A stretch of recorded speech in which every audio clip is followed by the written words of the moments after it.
onu böhtanlayıb, şərləyib, ağır, şiddətli böhtandan işimə xitam vermək istəyirlərmiş.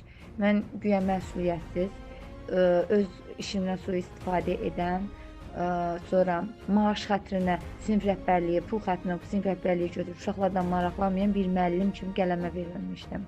İzahatı elə yazmışdılar. Bu günlər mənim, yəni həyatımın, taleyim üzərinə xətt çəkirdilər də, yəni.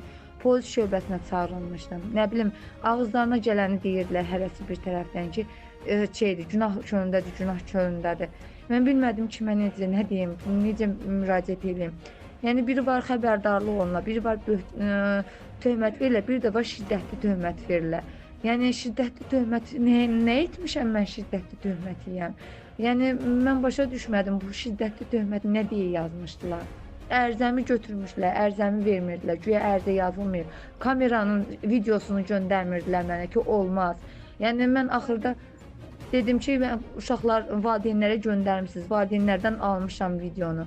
Yəni, polis gəlsin, maraqlansın, soraqlasın, hər şey ortada. Mən ərzəmi yazmışam, ərzəmin Allahdan şəklini çəkmişəm, izahatımı yazıb, izahatını çəkmişəm. Yəni, mən nə yazıram, nəyə qol çəkirəm, onun şəklini çəkib saxlayıram da, yəni.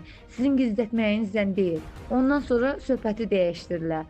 Yəni, sadəcə o xəbərdarlıq edərəkdən məni, yəni, rahat buraxdılar. Yoxsa ki, Allaha and olsun, bütün söhbət mənim üstünə. Psixoloqa dəymək olmaz, əri polisdir. Nəzarətçiyə dəymək olmaz, əri polisdir.